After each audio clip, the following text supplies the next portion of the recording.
sitting here in Sherwood, and what do you call the rec? The rec center. Rec center. Uh-huh. This used to be popping off back in the day, eh? A lot of parties and stuff. Quite a few, yeah. Well, this was the second rec center. The first one's over in the house before your time, before you started coming down here. And then in 2002, whatever, after going through the first divorce, and I ended up raising my two daughters, we remodeled that, turned that into our house, and built this out here. So this is the second rec center. But yeah, there's been a lot of parties, a lot of drinking, telling stories. So I guess we got a little ahead of ourselves, but I'm sitting here with Joe Stayback, the owner of Sherwood Forest. Joe, you remember my nickname at all? Smoking Joe. Smoking Joe. Now, why would that be, Joe? Well, there's three reasons actually. The reason I got the name was I've been playing paintball for 41 years. 41. When we opened up, we've been open out here at Sherwood for 33 years.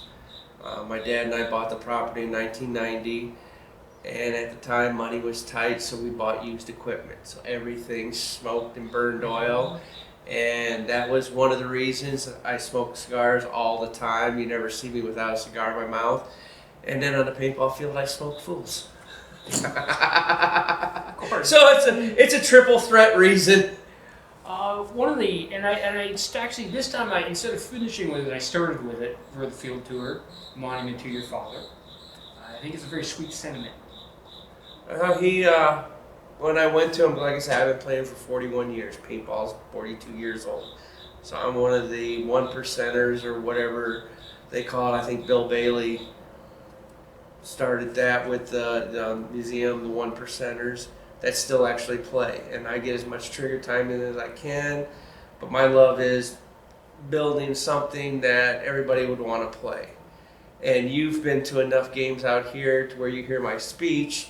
And I know the old timers get tired of hearing me talk or say the speech out at the orientation, where I've traveled all over North America, some South America, through my 41 years of playing. There's a lot of great fields out there, but nothing that I always thought there was something better they could do. I always hey, this is a great field, but if they would have done this or this. So that's when I opened up Sherwood out here. I built the field I wanted to play on, and hopefully the players love it just as much. I had a hand in building a field. It was a small one. It's no longer around. It's called Sherwood Paintball, and I managed the field at one point as well, so I completely understand it. And I think I notice it when I walk around there and have a look. You have an eye for it in building out there, but it speaks to you a little bit, doesn't it? Yes. It does. It tells you what you look at the ground. That's exactly. And I tell a lot of people this. When Kathy and I got together 15, going on 16 years ago, 17 years ago, Jesus. We'd already been in business out here for quite a few years. And I tell her I'd come up from working on the field or whatever. And she goes, what were you working on? I said, well, I was working on this part of the field. She goes, really, you were working? She goes, I walked down there and you were just standing there. And I said, I was working. And she goes, but you were just standing there looking for 10, 15 minutes. I said, I was playing the game out. When I build a building, I'll stand there and go, okay, how can I take this building? Okay, now how can I defend it? All right, now I need to put a bunker over here, a building over here, and another bunker over there. So that way, if you know how to play the game is a game of angles. You can take this building, but if you know how to defend it, you can defend this building, but there's avenues from every angle coming in and going out. Now, being a guy who enjoys scenario paintball yourself, how much is full field cohesion a part of your building design? Very much so. When I started the field out here back in the 90s, we were all focused, it was focused on tournament, and then rec was second. Scenario wasn't even a thing back then. And like I said, we were focused on tournament play. I started Thunderstruck in 91. Yeah, 91, because Aftershock was formed. Little piece of history here. Aftershock, the professional team, was formed here at Sherwood. I didn't know that. This was their home field for 2 years. The reason being, the old Lords of Discipline, which was one of the top pro teams in the 80s and early 90s, when we first opened up out here in 1990, they came out and played. Loved it. And talking with the guys on the Lords, found out how small the world is. I actually sat down and talked to them when we started playing back in '82 at a field in South Bend, which is just east of here. We had our 2-hour session, and it was a bunch of high school kids and parents that were playing. We had our 2-hour session. We were just getting done. That was back when it was the bolt action Nell Spot 007 with Boyle base paint. We were just getting done, and those guys were waiting for the next session, and they were watching a couple of our games. Like, man, you guys kicked the shit. And we played Notre Dame, a bunch of jocks from Notre Dame. I mean, straight up jocks, and we kicked the shit out of them. So we started talking to these other guys that were waiting. Come to find out, years later, it was the Lord's guy. It was Spud and Cope and Tim Brown and all them guys that were coming on. Well, then when we opened up in '90 out here, they came out the very first weekend we opened up and played. And they came down a couple times. So when they got banned from tournament play for a fight in Ohio against, I think it was Pro Warriors or whatever, they got banned for life. So they approached Rennick Miller, who had a team called Scream at the time, over in Illinois. We're right in between both of them. So Steve Copeland and Spud at the time, the captains, called me in the middle of dead winter. And we were only open for like a half a year at the time. And they're like, hey, we want to play at your field. I'm like, dude, we just had a blizzard out here. I don't think we're going to be open this week. And they're like, no. We want to use your field as our home field to practice. We're forming a new team, and we want this to be our home field. I'm like, well, fuck yeah. And so Aftershock was formed here and was a home field team for the first 2 years. When Aftershock was formed out here, me and a bunch of local or regulars out here started practicing with them. We ended up becoming kind of like their B team. We formed Thunderstruck. And another bit of history, we had the first Chicago NPPL out here ever. I know that as well. Yes. So when we had that in '92 or '93, they did, and that was what the very first year NPPL was formed, the tournament series. So you had your old school teams, and they were still trying to grow, a cohesive tournament, whatever, following. And they didn't have enough. We entered, because when we were practicing, we had like 2 5-man teams. We never played 10-man before. And they needed another team to round out the roster, brackets, or whatever. So we're like, well, fuck it. Yeah, we'll play 10-man. First time ever. And that's how Thunderstruck was formed. It was a bunch of walk-on players out here that I got together, and like I say, we were practicing Aftershock. We played the NPPL out here, and we could have went in at that tournament. And if people that don't know, back then in the brackets, in the prelims, you had 2 pro teams and then usually 4 to 5 amateur teams in each bracket. You played round robin in your bracket.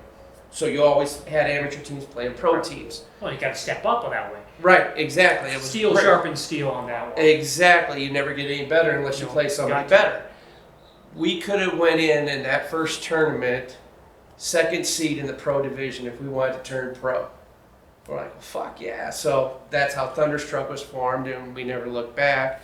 But yeah, like I say, so the 90s were all focused on tournaments.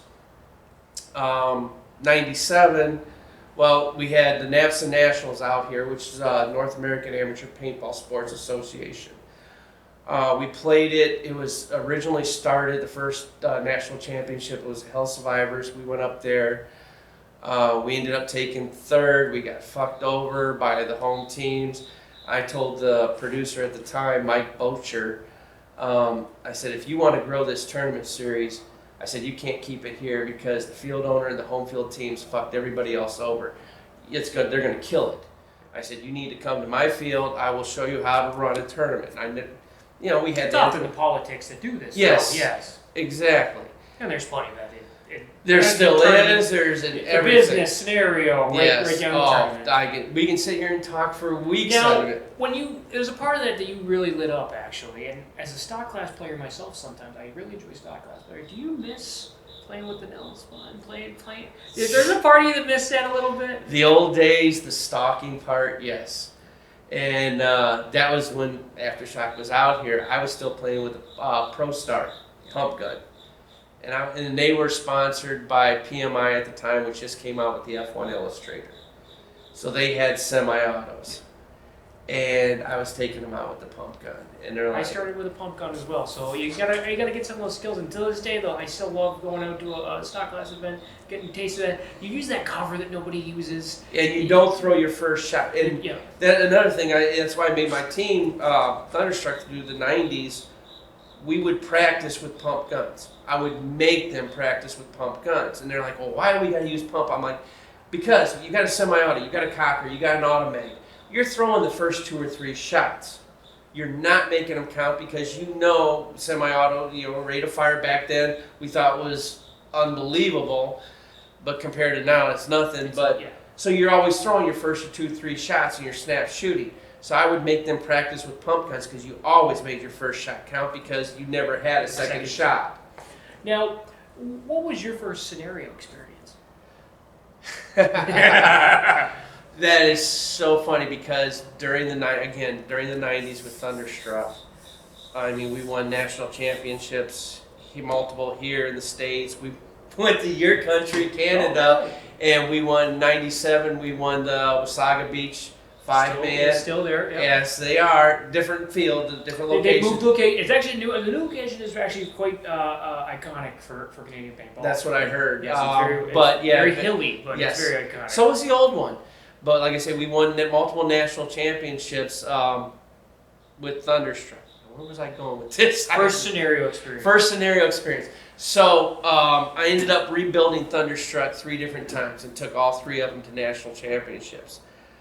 The second team that we built mid-90s, a lot of my guys would go to Hell Survivors and play the monster game.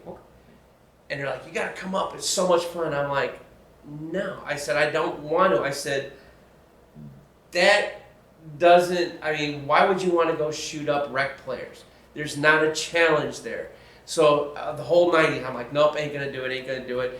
So then in 2000, when I finally retired off the circuit, because I got tired of the politics and the bullshit and everything, said I'm done with scenario. I got contacted by Pat McKinnon.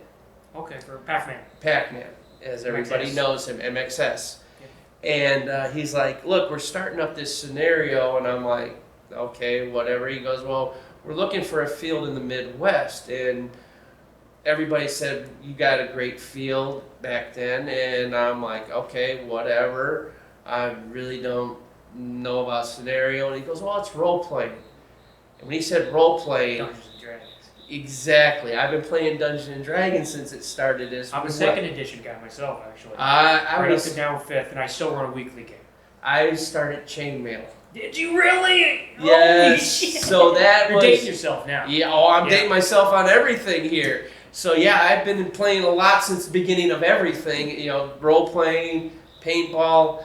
but when he mentioned that, all of a sudden you went, wait a minute, okay. Because there's a difference between the monster game and what they're doing, though. Big game and scenario game, 2 completely different animals. Huge difference. Now, how do you define those? Myself, I look at it as the big game is your capture the flag type location control mostly. Yes. And then you go into scenario, you get your missions and your role playing. Your role playing and everything. Your MOS roles right. and all that stuff. So I had Pac-Man came out, walked the field. He's like, oh yeah, it looks like the pictures and everything I've seen from the magazines from the tournament days. And he goes, yeah, we can do this. So we had one of their very first scenario games in 2000.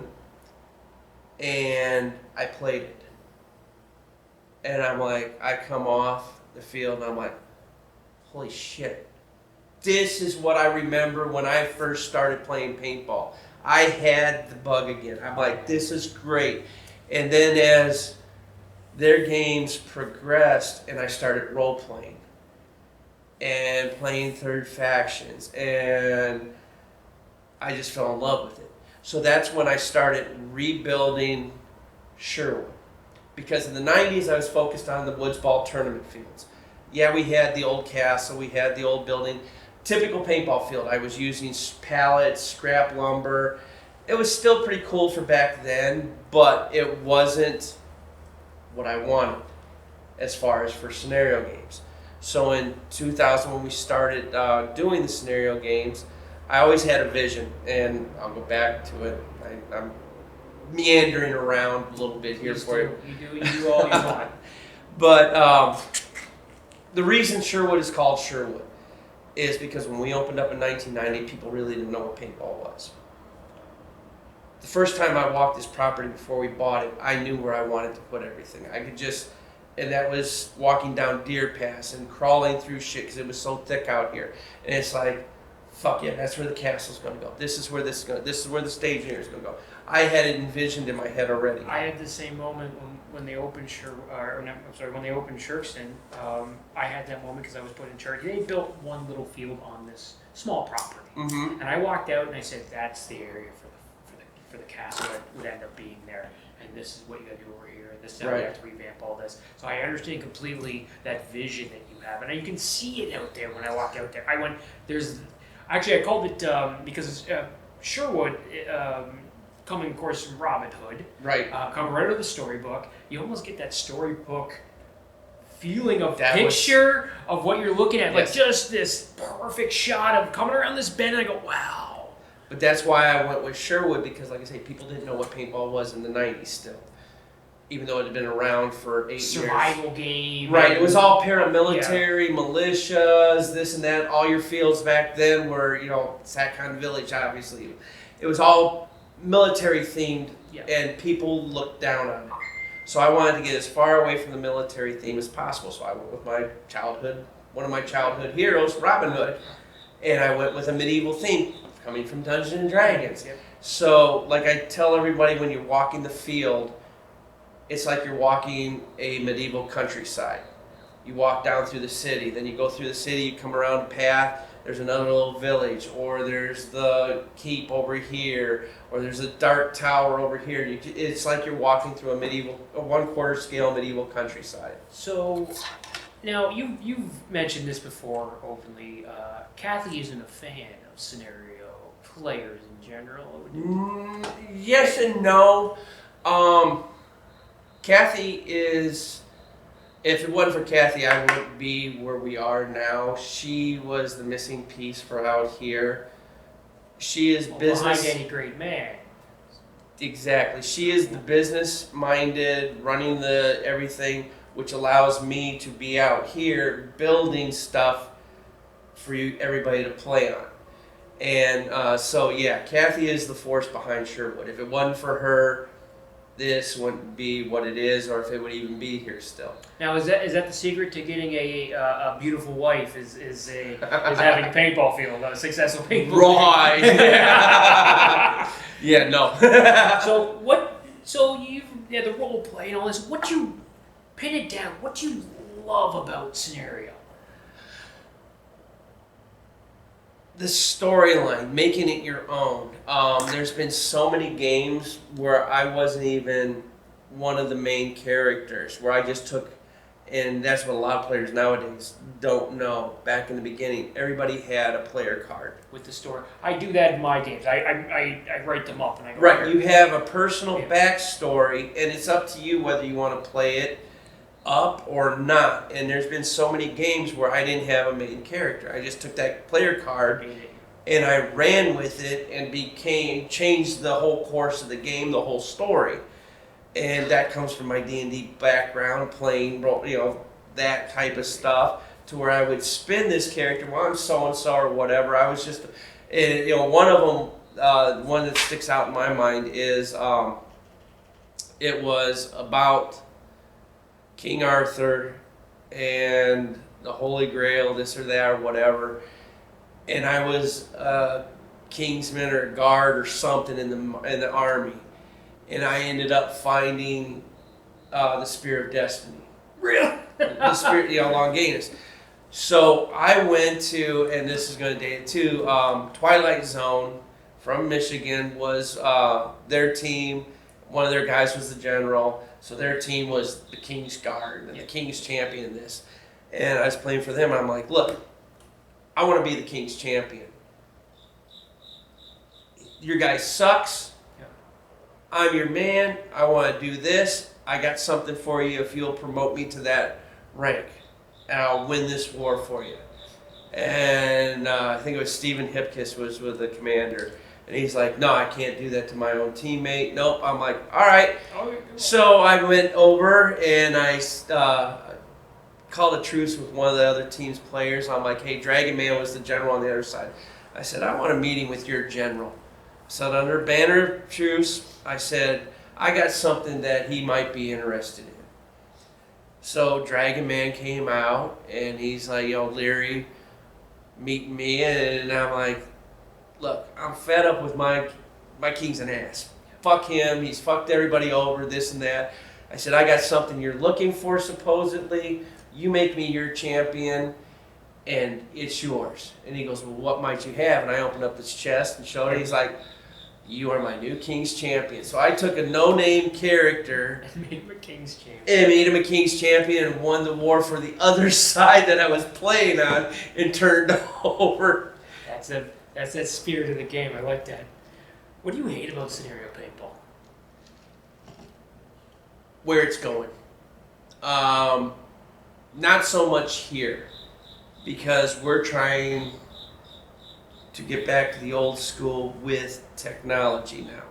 With Ronin Kinetics, what they're coming out with, and what Guru is presenting and showcasing this weekend. The games nowadays, most of the producers, they're just watered down scenario games or big games with a little bit, here's a mission. I call it scenario light. Very light. That's what I hate, is the producers are taking the shortcuts. Not like in the old days. I mean, in the old days, we played 24 hours straight. We were on the field 24 hours. Non-stop. And the game started actually Friday afternoon. As soon as you checked in, we started role-playing right then and there against the other side. And so it was a whole weekend immersion of role-playing. You don't have that anymore. Hopefully now with Guru and with Eli with Big Bang Paintball, they're going back. They're listening to us old-timers. They have their mentor, and a lot of people will say he's the boogeyman. TV has been mentoring them, and I've been mentoring, Bobby Goglin's been mentoring them, and they've been listening to our stories. And they're incorporating that stuff in their games. And now with the technology that Alan has brought from Ronin Kinetics, all the stuff we dreamed of 23 years ago going, oh my God, if we could do this, this would be so great, but we had to imagine it or build it. It wasn't, the technology wasn't there. The technology is there now to what these guys are doing. Well, just a fair score alone that nobody can mess with. Yes. Is something that legitimizes the game to the point that you can't take that back. That's just the score. It's right there. You can't. One side won, one side didn't. Doesn't mean that the storyline has to be decided by the score, of course. But I think that's a great innovation. What was your favorite scenario event you've ever been to? There's been so many. Just one. Narrow it down. Come on. Are you talking tournament and scenario, or just scenario? Just scenario. This is Disgruntled scenario review. We don't talk tournament. That's dirty. That's a dirty word. God, there's so many. I mean, the whole Lord of the Rings trilogy where I played Aragorn, giving the speech at the gates. Yes, there's a great story there. Pac-Man bet me because I was commanding the third one, Return of the King. And usually your commander or your general has one or two personal missions they have to do. that game, because I was on Pac-Man's team, Blitzkrieg, and he, my background with tournament play and then the role playing that he's seen me do, he tasked me with 16 personal missions as a general. And then goes, I'll bet you $100 you can't complete all 16 missions. I said, let's make it 200. He goes, oh, you want to lose $200? I said, I ain't the one going to be losing it. So I had TB as my XO, and the rest of Blitzkrieg was my backup. I had Region Rats as my vanguard, and they hated me that weekend because EMR, you played there. I played at EMR. The term up sucks. Yep. Me Playing the way I do, I went up that back mountain probably 8 times, and they had to follow me down through the marsh and up the mountain. And the speech at the gate, I got 15 of them done. We got into Tipman Town, and they had en masse the entire castle. And I'm sitting there, and I'm like across the road, as close as I could get, and I'm thinking, how am I going to be able to walk out there and give this speech in the roadway? Bobby Godwin was their ultimate ref at the time. So I'm sitting there, and I'm like, okay, waiting for a lull in the firefight. Okay, I'm getting ready to get up, and about that time, Bobby Godwin comes walking over and goes, why, Lord Aragorn, what are you doing before the gates of Mordor? And I'm like, all right, am I close enough? He goes, can they hear you from here? I go, fuck yeah, they can hear me. He goes, well, then you're close enough. So I stood up, and I started yelling, and I gave my speech. And Bobby signs off on the mission. That reminds me of a game I ran. It was a Simpsons game, and a lot of them was there was music missions. Okay. So like famous songs from the show. Uh-huh. You had to get there and you had to perform the song Yeah. as that was happening. And I just remember some guys trying to do that. It was fantastic trying to watch. Any event on your bucket list that you never got to get to that you would love to get to one day? I know you're heading down to Texas. Yes. With Eli's game, but is there any game that any game or field scenario that you never got to that you wish you could? I would have loved to have played D-Day. Because Oklahoma D-Day. Yes. Oklahoma D-Day, because of seeing some of the stuff they built on that field. I would have loved to played it in the terrain and the numbers they had there. Great number of people. I was there in 2008 myself. And it was a lot of people. It really doesn't. It doesn't do it justice when you say, "Hey, they had this." Right. Like you get there and you're like, "Whoa." Oh yeah. Yep. Worst scenario you've ever played?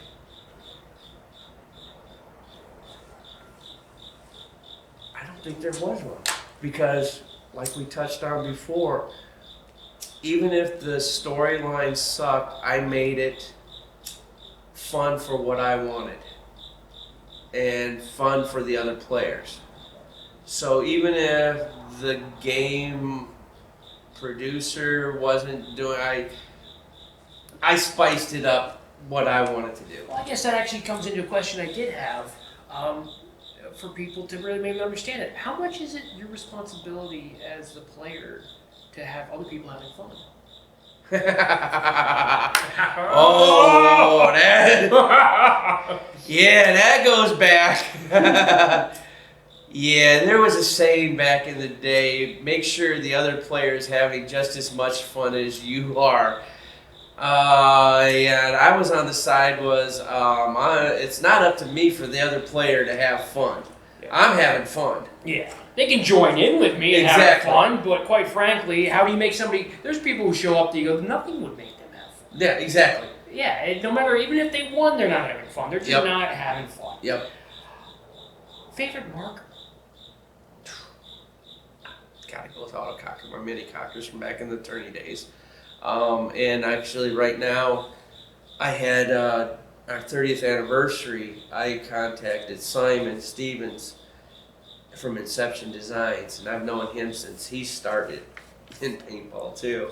I'm like, Simon, I said, our 30th anniversary's coming up, you're coming out for the super game. I said, here's what I want. I want a matching set of mini cockers, mini rippers. I said, one for me and one for Kathy. And he goes, "You got it, Joe." And then he came up on stage at the Super Game and presented it to us for our 30th anniversary. Really? Yeah. That's a very nice present. And he gave the whole speech. He's like, "I've been around the world." He goes, "This is one of the top 5 playing fields in the world." Now you talk about that, the writing of scenarios and things like that. Do you have any examples of lazy scenario writing? A lot. Oh, a lot of your producers lately it's the same game. Just slap a different title on it. It's the same games. It's the same missions. And if you played enough of them, you know exactly what mission is coming up at what time, because it's the same game, just a different name. I have played producers that you realize that it's just a can. It starts to Yep. be a thing. That way they start realizing, especially when they start making some money, Mm-hmm. they realize that I can just keep doing this Yep. to make money, and Yep. it becomes a little bit of a, just easy to do. Mm-hmm. Do you have a favorite theme for a scenario? One that you go, I gotta play that. Like one that maybe is a sci-fi, is it a war theme? What theme does it for you? Is it a movie theme? What you look forward and you see and you go, that piques your interest. The Lord of the Rings was that one, because I'm a huge Lord of the Rings fan.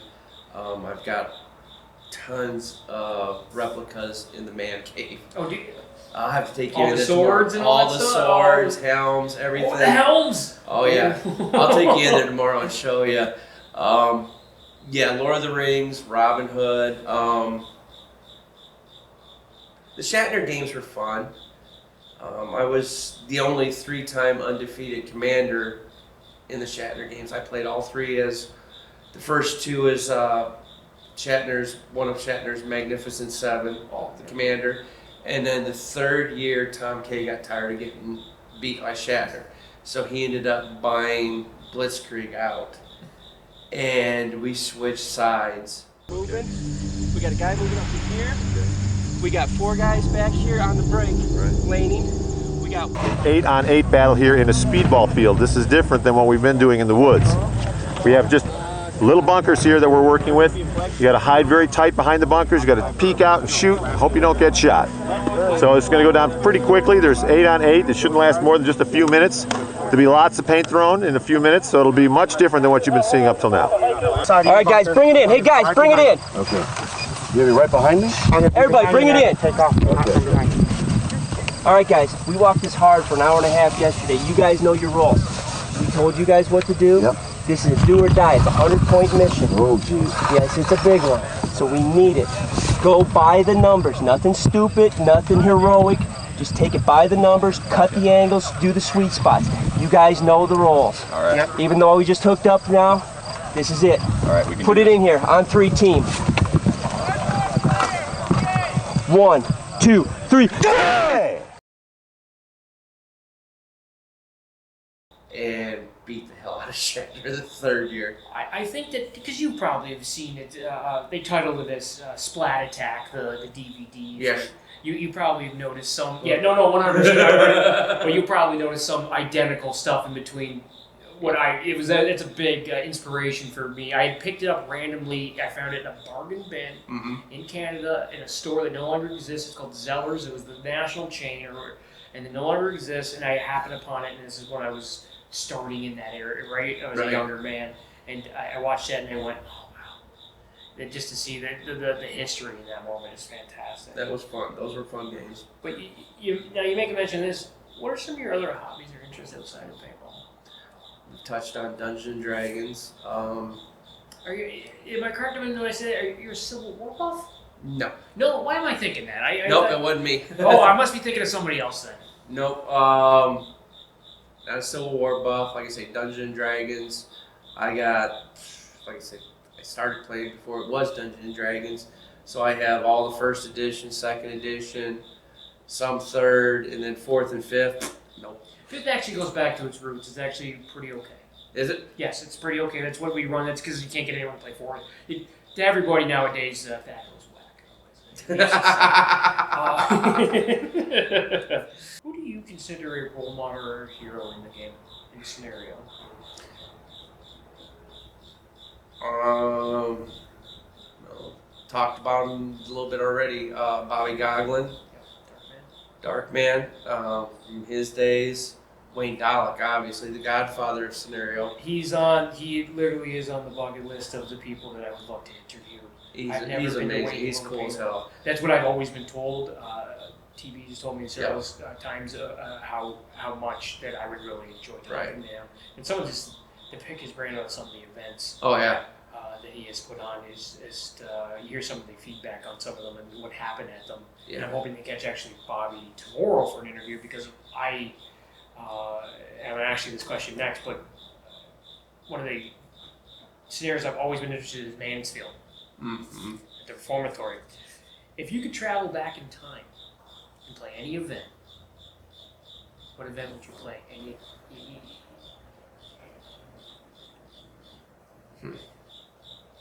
Would it be one you have played? You just want to play it again, or That would, that's a better question. Is there ever one that you went? I couldn't get there, but boy, that sounded fantastic, and I wish I could have gotten to that one. Actually, 86. 86. And this was before it was EMR. Wolf Slayer. And this is going to tell you a little bit of history also. In the magazines, when they had the pictures of that and talking about how they were going to play it, I was a sophomore in high school. And there's a company which is about 2 hours southeast of here called Tittman Pneumatics. That was when they opened. A little known company. Little known company in paintball. That was the year they opened up. So the same time you've seen the ads for Wolf Slayer and the game they're going to put on, and Tittman with the SMG 60s. So we were planning on going to Wolf Slayer. So we went down to Tittman to check out these full automatic guns. And Denny Sr.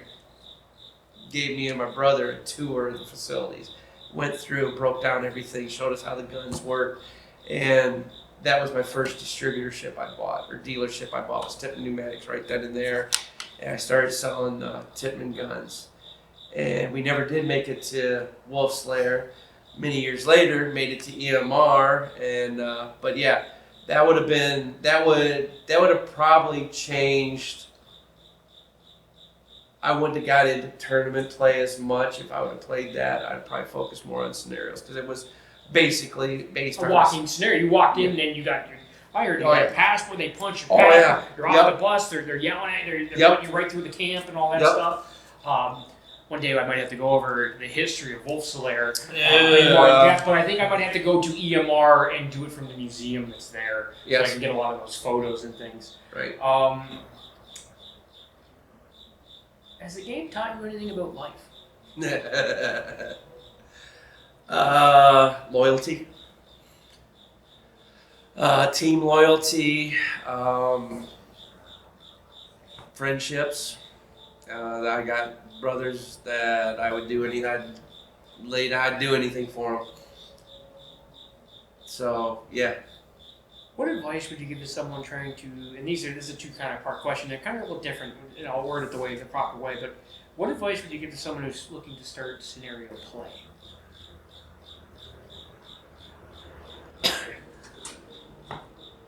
Starting scenario play.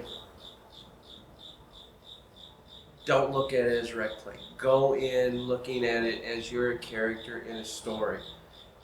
And play it up as whatever character you want to be. Because we touched on it already. Because you're going to get way more out of it looking at it from that aspect compared to it's just a game. Yes. Now, what advice would you give to someone trying to break into the scenario scene and be that guy? Be Joe Stayback, be TB, be Darkman, be those guys. What advice would you give to them and how you did it, or how it's done? Be that character, that name recognition. I wouldn't say household name, of course, because But you know what I mean. That forum name recognition that people go, uh-oh. Yeah, not just a keyboard warrior, but somebody that a commander wants to recruit. Do everything you can for that commander. Like I said, the role-playing part is huge. Well, it used to be huge. It's coming back now to where role-playing points are coming back. Like we touched on in a couple of my stories. I changed you can change the outcome of a game by role-playing. You don't even have to pull a trigger, and you can change a whole game. Do that. Be there for the commander. And I know it sucks because so many commanders pick their team or their sister team and give them every mission because they know they can depend on them. Be there anyway and prove that you're just as good, if not better, than their teams, and you can get the job done on your own, even if you don't have a team. And that'll get that name recognition out there. You start doing that, commanders will start wanting you on this side. This year alone, I've given that advice to people. One of the biggest things you can do is, as a commander, is step back and go, who do I trust to do this? And it's like, you can't always have your team do it. Right. That's exactly right it is. So what player do you know right now that you pick and you go, I trust them to do that? And then run with that, because otherwise you're screwed. Because you can't because people are fallible. If you only have a team of 10 guys, they can't complete a whole game on their own. Right. They need a whole backup. Well, that, and then it's going to kill your commandership, or people aren't going to want you back in as commander because their numbers are going to go down, because if they see your team is in a command role and they're going to go, fuck, they're going to give every mission to their team, we're not going to get nothing, we're just going to be cannon fodder out there, teams aren't going to want to play for you. So you need to, and that was when we had ESP, Extreme Scenario Players, my team after I was on, after Blitzkrieg. We would take young players with us or whatever, even though we were so hard hitting, players wanted to follow us or whatever, and we'd let them tag along and try to teach them, try to instill them, and not just the bad aspects of what we had, because we had some good ones, but everybody wanted to hang around and party with us. Because that carried over from my tourney days. We were the hardest hitting team and the hardest drinking team. And we would shut down a bar, drink every team under the table, and then be the first team on the field, kicking the shit out of every other team the next day. We did that right through Scenario, too.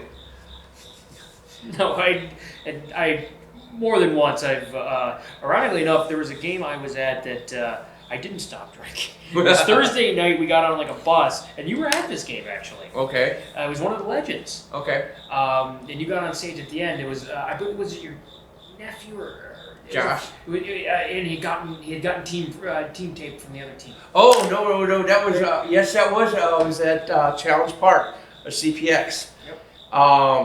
Yeah, that blew up bad. Oh, yeah.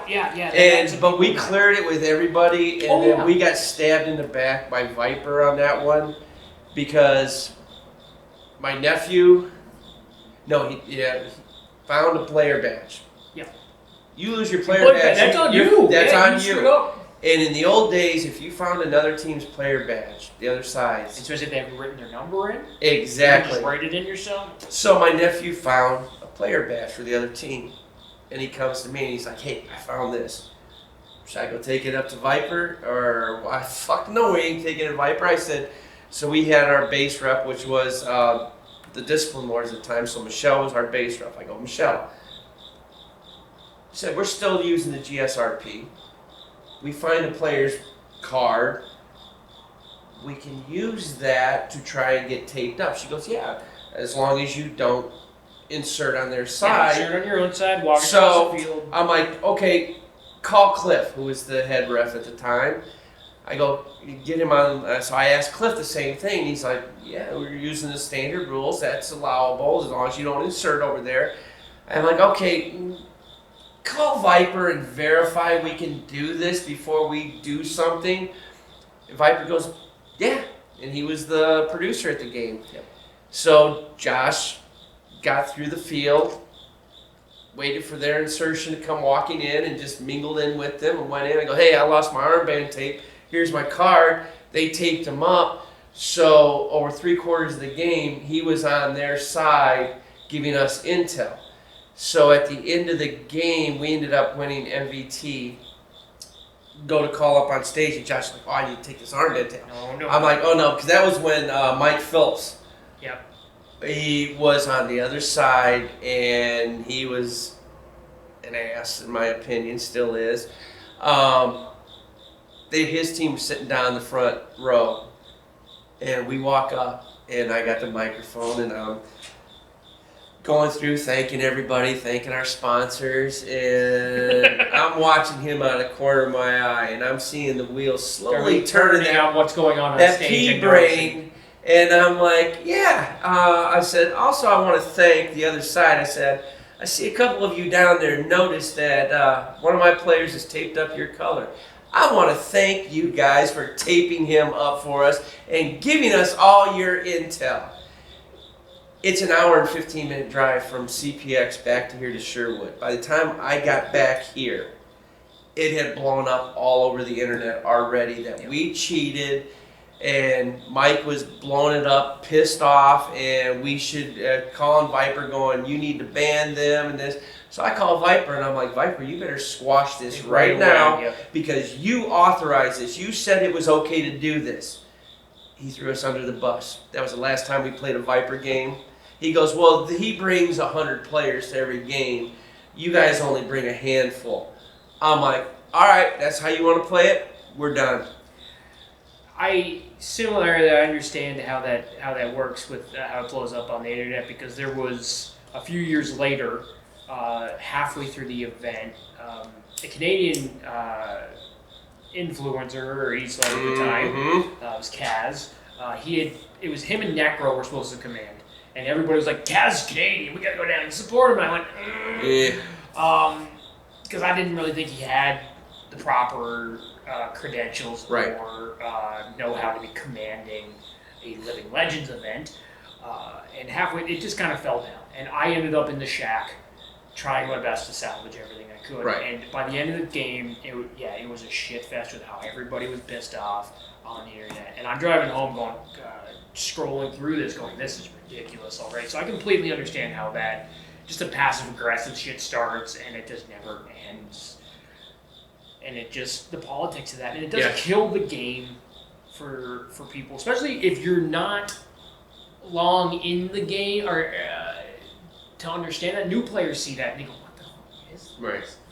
And they kind of wander off going, do I want to be involved in Right, this? exactly. And it is one of those things. I remember getting an argument with Viper because all I did on the internet was point out that I didn't want to shoot wounded returning vets with a rocket launcher, because that's how they had them set up, because they're supposed to have netting on these wheelchair tanks. Right. And I went, I basically have to shoot a gentleman with a rocket, which in any other situation, people go, well, I won't be doing that.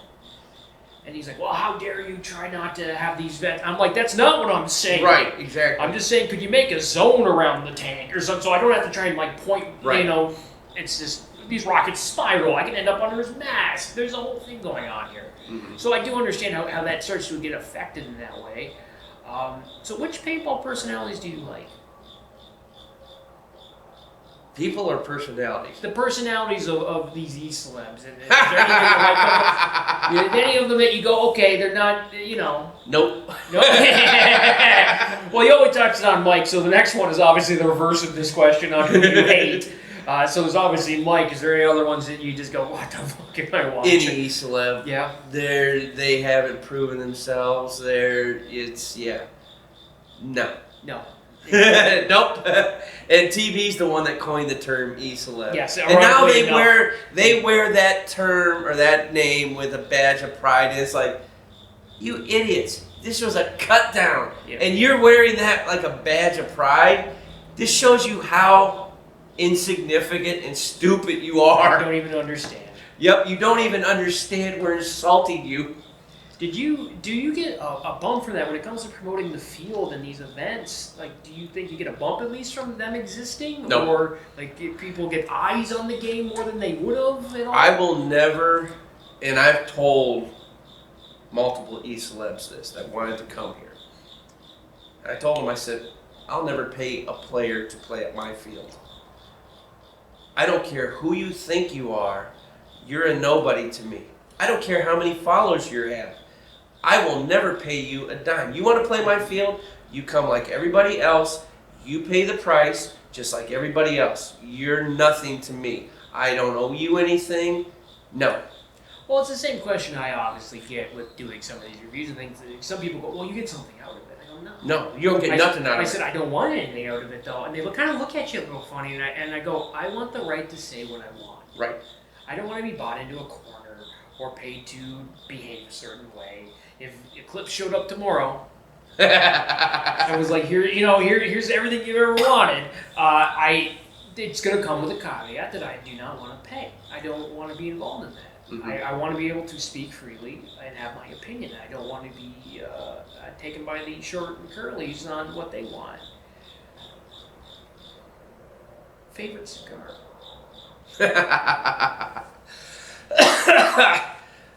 Depends on the time of the day, the situation, the mood.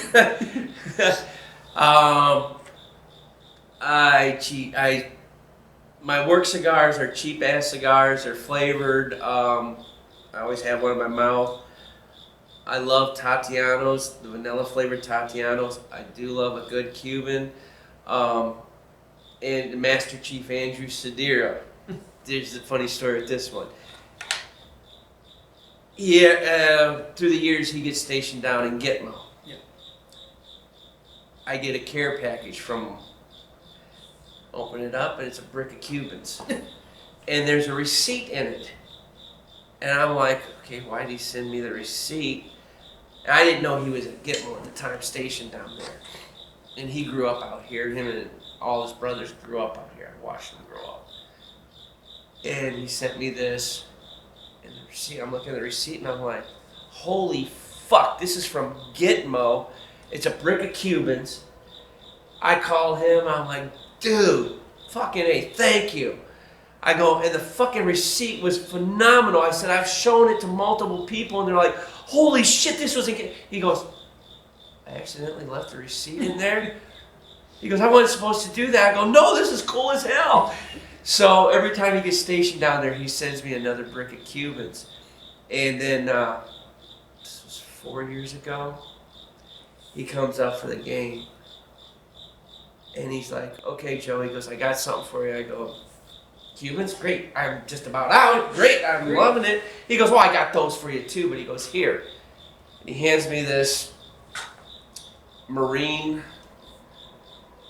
It's not a folder, but it's like a picture frame or whatever. But you open it up and it's got a picture of the base of Gitmo with the flag out front. And signed by the base commander. Going, thank you, because I've trained through the years. I've trained multiple military units out here, from squad size all the way up to full company size, Marine companies. And Andy helped me do that before he got in the Marines. He was part of that, and but it was signed by the base commander, and it said in appreciation for, I think it was the 25th anniversary. 25th anniversary out here. For an appreciation for all you've done for the Marines and the military through the years. This is in recognition of Sherwood Forest, and it was signed by the base commanders. And like I say, it had a picture of the flag out front of the base. And I'm like, holy shit! I'm getting goosebumps. I'm like, this is fucking unbelievable. And he goes, yeah, you see that flag right there in that picture? I go, yeah. He goes, here's that flag. I'm like, you gotta be kidding me. So it sounds like the answer is a good Cuban. A good Cuban? Yeah, so but again, it depends on the mood. I do it, because up in Canada, we can just get them. So right, exactly. I can walk into a gas station and be like, I can smoke a Cuban now. Right, yeah. And you guys have a little bit of an issue, but with that, of course, have they ever rescinded that? Or the what? Like the ban on that? Yes, they did. They rescinded? Oh, I never. When Obama was in office and he wanted to start trading with Obama. That was the only good thing he did. So if you had the choice right now of smoking a good Cuban or growing the sport, which one would you want? Which one do you choose? I hate that term, growing the sport, because that's what we've always done, and that is, I almost want to say it's an East Celeb catchphrase. because they want it pumped up their chest and It go. is a call to act. I've been to a couple of expos, and it is the call to action that they use to get people to Right. try and get And they- us and- to do their work. Right, exactly. And we've been doing it from day one. I've been doing it That's every the day. thing. Like even before Grow the Sport was ever a thing, I'm 10 years old going, but my buddies, let's go play paintball, Right. right? Like, ironically enough, when they Grow the Sport and let's bring the kids in and all that stuff, which let's not talk to that subject too much about what that really is about. But I am the kid that the game raised. Do you need more of me running around? Yes. Yes, we do. Yes, we do. Yes, we do. Paying customer. I wasn't even going to say paying customers. Somebody with their eyes open to Yeah. the truth. Yeah. No, I do. I And a appreciate love it. for the sport. That's, you know what, it really is. That I hold it right here. It's been a very important part of my life, and something that I know I get sappy about it, but I don't know if I'd be here if it wasn't for the game when I needed it. Mm-hmm.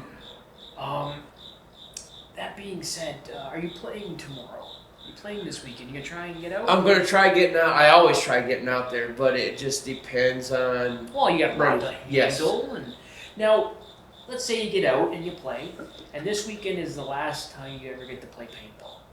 Do you look back and are you satisfied with your paintball career? Another buzz term I don't like. But Yeah. The friendships I've made, the teams I've built, the camaraderie,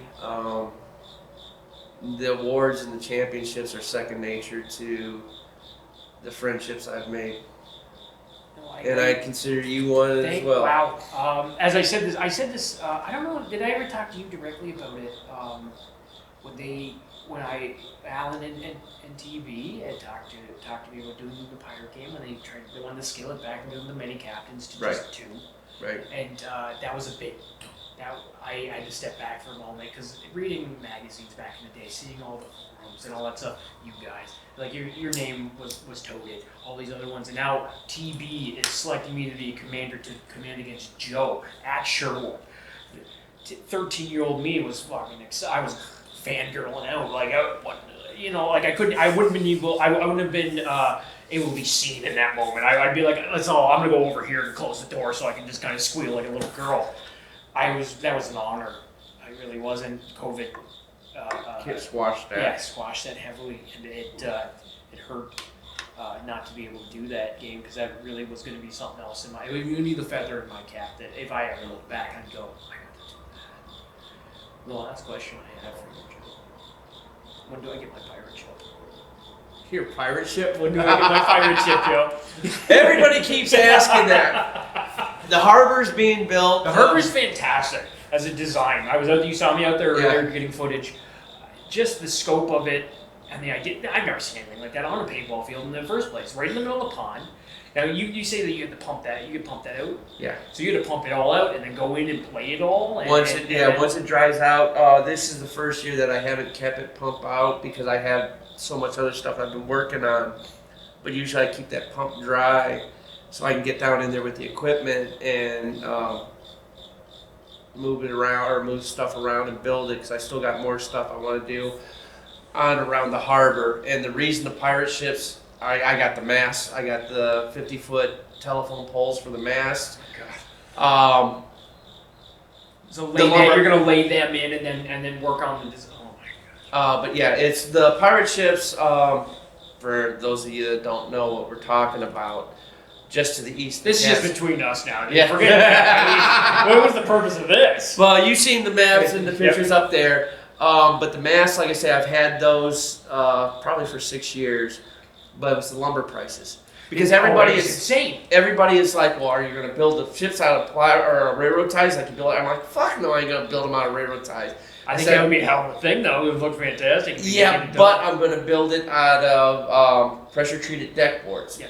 So that way I can form the curves in it. Take your time and do it properly. Exactly, because the ship on the south side of the island, it's going to be 20 foot by 80 foot, 20 foot wide by 80 foot long.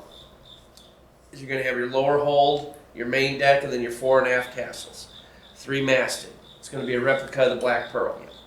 I mean, I'm going to try and make it as close as No, I can. I was standing in the imprint of it, On the and island, I really yes. got a feel of what you were going for in that moment. I kind of walked. You had drove by, but I had walked back and forth, turned around and looked at it, and then walked down and looked. And I went, I completely understand what the vision is here, And then just from the imprint of Right. the ground there. the footprint of it, yeah. And then on the north side, the pirate ship is going to be 15 foot wide by 45 foot long, and it's going to be a replica of the Inferno, One-Eyed Willie's ship from the Goonies.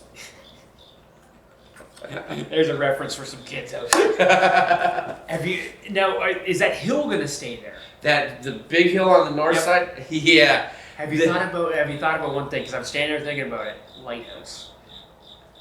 Take a look at the picture over here on the wall. Oh. No, it gets even better because how that hill, and I got the dirt before I got the piping. There's going to be, I'm going to get, if you remember at CPX, how they had the Inca temple or the Aztec I wandered temple, through, I think, one time, yes. where you had the big corrugated pipe. Well, I'm going to get, there's going to be 3 tunnels through that. And in the horseshoe shape that's facing the harbor, stay with me, it's going to be 2 stories tall, but it's going to be 20 foot by 20 foot. I'm going to sculpt a giant skull to where these 3 tunnels come into the skull room. You'll have stairways going up to where you can shoot out the eyes of the skull. You'll be able to walk out the mouth across a rope bridge to the Inferno. Then from there across the docks to the island, to the Black Pearl on the other side, across another rope bridge to the south side of the harbor. That's the ultimate Good plan. luck. That is the goddamn best part of you, Joe. Then this is what I say about this. When I look out there, it's the best part of you. It's the dream that you have. Well, again, another one of my heroes, Walt Disney. Fuck the Disney company now with all the bullshit. Yep. But Walt Disney, when he built Disney World, he said it'll never be done. He has so many plans and so the vision. He goes, I'll never be done with this. And that's what I say out here. I have so many plans and stuff I want to do. I'll never be done with the field. It'll constantly be changing. You always have to. And even I had that aspect. I'd walk around out there and go, we haven't even touched over here. We haven't touched this. This could be this. And you get lost in it. And you start going. It's funny that you did mention the story. Kathy wandering and going, are you working? Like, because you can. You can lose a whole day just going, we have all these plans. Yep. And how we can do this and this. And, oh, no. Joe, that sounds amazing. And that's not, and like I said, get that built. Now I want to put in special effects. In each of the ships, there's going to be a locked room with a compressor in it. I want to run piping under the water all around it, and then with the compressor, it'll be on a timer, and it'll start blowing off air, so it looks like cannonballs. Are shooting on. Cannonballs going off in the water, and then have a dry ice machine, fog machine, so we can put fog across the water. There'll be electric down to each one, so we can have music playing down. Everything. Oh my god. Yeah. Joe. Well, that was, you noticed the lights down on the castle. I'll tell you a story on that one. I don't know if you were here yet or not. When we first wired up the entire city, it's wired in 2 grids. You got the back half of the castle on one grid of breakers. You got the front half on another set. And the way I had it envisioned, we had 2 buildings, one by the cemetery, one down by the pond. They were called power stations. If you blew up those, the ref would go into what we call the FX building behind the castle next to the octagon. That's where the main breaker box is. And he would flip a switch for, say you blow up the one down by the pond. He'd flip the switch and the whole front grid goes down. The lights, the outlets, everything. Blow up the one by the cemetery, flip the other switch and the whole back grid. And the way I had it in my head planned out was, okay, when I get this done, you're going to have 2 teams that are going to go on a night mission. They're going to come in, plug in a computer or whatever. Hey, we can slip in there, blow it up, and we can slip in there. First game, Thunderstruck was on one side. This was after I left TV's Thunderstruck. In Contempt on the other side. First mission of night play. Come in from opposite sides. They blew both power stations. They go in to the buildings they had to plug in the computer, download something. And I'm sitting up on the sidelines watching this. I'm like, holy fuck, it's working. It's This going. is happening. It's going. Yep. I've had these moments as a snare producer myself. You're going, it's And everything I've ever wanted. Yes, and all of a sudden they go in, and I can hear the radio, because I had the radios up here, and I could hear the radio chatter. This ain't working. Why isn't this outlet working? All of a sudden they go, we blew up the power station. Command, we need an engineer out here right now to rebuild the power station so we can run this mission. Both of them did it at the exact same time, blew up both power stations, then had to come in and rebuild those power stations to get their mission completed. I'm like, yes! And those are the moments that really, especially when you step back on a snare production part, and you really do see that stuff happening. I'm going to be able to talk to Guru about it, I think, after he does this weekend. But I've seen it several times. Yeah, it's those magical moments. Yes. You go, it actually. Yes. Seat of your pants. You didn't know it was going to work, but it worked, and it is fantastic. Joe, when it comes to paintball, you are a national treasure. Don't ever let anyone tell you otherwise. I'm just me. I ain't nothing that special. That's why I like you, Joe. It's why you're down to earth. I like that about you, but God damn, Joe. God bless you. Godspeed, sir. I hope next time I'm down here, I see that pirate ship. Thank you. Thank you. Thank you for watching.